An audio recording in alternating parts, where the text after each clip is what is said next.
Tolong baca hadis Nabi. Di akhir zaman kata Nabi, hujan akan turun dari langit dan membawa petaka. Dia akan menjadi asam dan sangat berbahaya, beracun bagi makhluk hidup.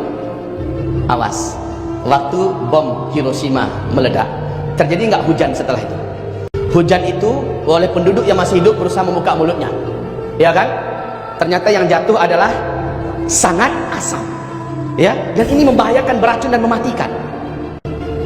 Allah menghentikan dukhan yang seharusnya 1 tahun itu hanya dengan hujan lebat yang menyelimuti muka bumi, dan itulah hujan yang terakhir di akhir zaman, di mana hujan itu akan meracuni dan mematikan. Ya Allah, ya Allah.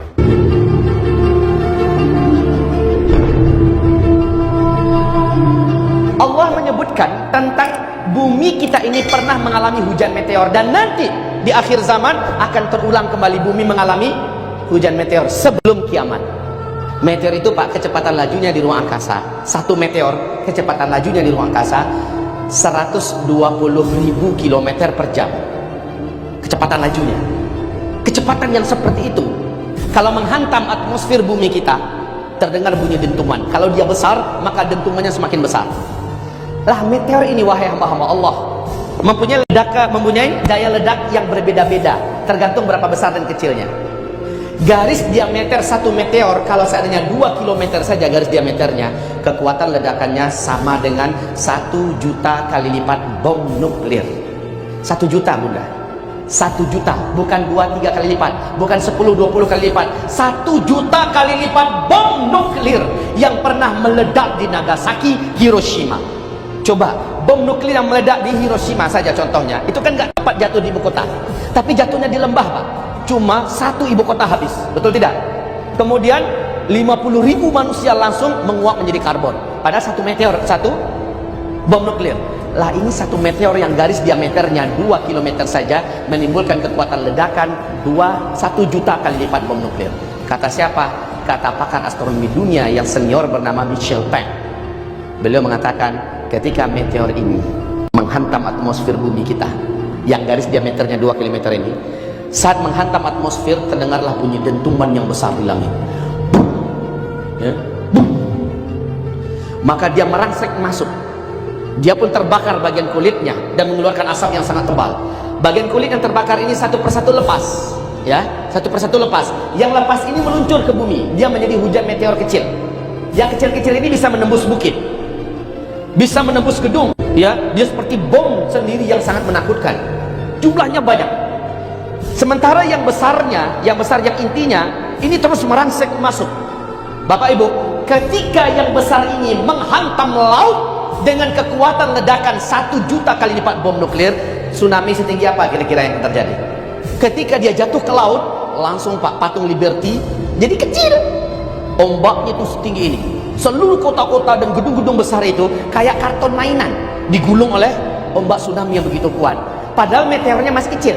Bagaimana dengan garis kilometernya 2 km yang menimbulkan kekuatan ledakan sama dengan 1 juta kali lipat bom nuklir? Maka tsunami yang dihasilkannya adalah 230 meter tingginya. Tapi kalau jatuhnya di kutub utara, kutub selatan, lah di kutub itu ada gunung es abadi kan? Kalau jatuhnya dengan kekuatan ledakan begitu besar, hasilnya gimana? Meleleh nggak itu gunung? Meleleh.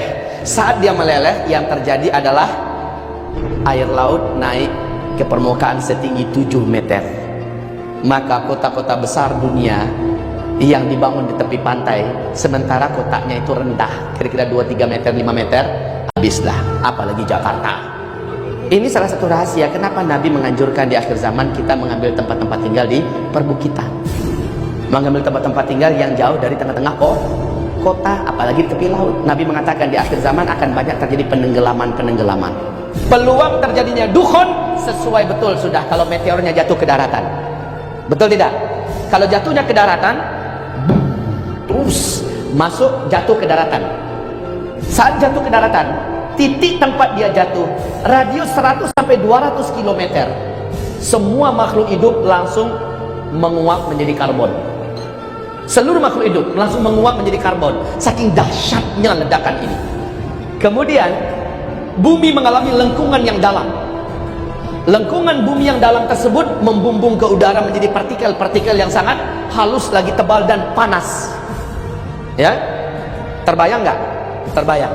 Sekarang Bapak Ibu, gelombang kejut dari ledakan meteor yang begitu hebat dan dahsyat menimbulkan kecepatan laju 800 km per jam. Kebayang? Kebayang? Torpedo berapa kecepatannya? Angin puting beliung berapa kecepatannya? Masih kalah oleh kecepatan gelombang kejut dari ledakan tersebut. Maka partikel-partikel yang tadi menggelap membumbung di udara dengan segera diratakan oleh gelombang kejut ini ke seluruh muka bumi. Terjadilah dukhan 40 hari 40 malam, kata Rasulullah sallallahu alaihi wasallam. Tolong baca hadis Nabi. Di akhir zaman, kata Nabi, hujan akan turun dari langit dan membawa petaka. Dia akan menjadi asam dan sangat berbahaya, beracun bagi makhluk hidup. Awas, waktu bom Hiroshima meledak, terjadi nggak hujan setelah itu? Hujan itu oleh penduduk yang masih hidup berusaha membuka mulutnya, ya kan? Ternyata yang jatuh adalah sangat asam, ya, dan ini membahayakan, beracun dan mematikan. Allah menghentikan dukhan yang seharusnya 1 tahun itu hanya dengan hujan lebat yang menyelimuti muka bumi, dan itulah hujan yang terakhir di akhir zaman, di mana hujan itu akan meracuni dan mematikan. Ya Allah, ya Allah, 40 hari gelap. Dalam gelap itu kita merosok-rosok, meraba-raba, ya, dalam kegelapan, dibuka mata-mata perih, dihirup udara terasa tidak ada yang dapat dikonsumsi. Ya Allah, panas. Baik Bapak Ibu yang kami muliakan, sekarang dukhan tadi kalau nggak jatuh di kutub utara, tapi dia panas kan, sampai nggak ke kutub utara nanti, sampai juga nggak ke kutub selatan, otomatis kutub ini meleleh kah? Iya, air laut naik. Disinilah dia fungsi di mana Nabi mengatakan nanti di akhir zaman akan terjadi banyak hujan meteor dan penenggelaman negeri-negeri, kota-kota, dan perubahan bentuk. Sahabat bertanya, wa mata dzaka ya Rasulullah? Ya Rasulullah, kapankah itu akan terjadi? Serem amat. Banyak negeri-negeri, kota-kota yang tenggelam, sementara banyak rupa dan wajah berubah menjadi serem. Lalu hujan meteor terus datang. Mata dzaka ya Rasulullah, kapan itu akan terjadi ya Rasul? Nabi menjawab, idza zaharatil qainat wal ma'azif wasyuribatil khumur. Itu akan terjadi kalau umatku sudah melakukan 3 perkara ini. Kalau umatku sudah melakukan 3 perkara ini, maka itu akan terjadi. Pertama, kata Nabi, idza zaharatil qainat, apabila penyanyi-penyanyi wanita sudah bermunculan di tengah umatku di mana-mana. Penyanyi-penyanyi wanita sudah goyang dangdut di tengah panggung, diundang kemana-mana penyanyi wanita. Ada acara talent, get talent, ada acara idol, ada acara ini. Ya, punya penyanyi wanita bermunculan di tengah umatku di mana-mana. Ini tanda-tanda meteor akan menghantam bumi. Kedua, wal ma'azif, apabila musik, apabila alat-alat musik sudah menyebar di tengah umatku di mana-mana, disenangi oleh umat. Yang ketiga, wasyuribatil khumur, apabila minuman khamar, minuman memabukkan, dan barang-barang memabukkan sudah beredar dan banyak didapatkan oleh umatku di mana-mana. Dalam proyek reklamasi kemarin ini, tiang-tiang yang didatangkan dari Cina, apa yang isi di dalamnya? La ilaha illallah. Untuk 7 turunan bisa dihancurkan dengan jumlah yang banyak dimasukkan ke Indonesia. Belum lagi yang selama ini beredar. Yang berada selama ini saja sudah memusingkan kita. Ini dikatakan oleh Panglima TNI kita, betapa ke depan ini, masa depan bangsa ini sudah diambang kehancuran. Bukan hanya pecah, tercabik-cabik, tersayat-sayat menjadi keping-keping halus, tetapi bangsanya juga sudah dirusak, beredar di mana-mana. Itu pertanda 3 petaka tadi akan terjadi.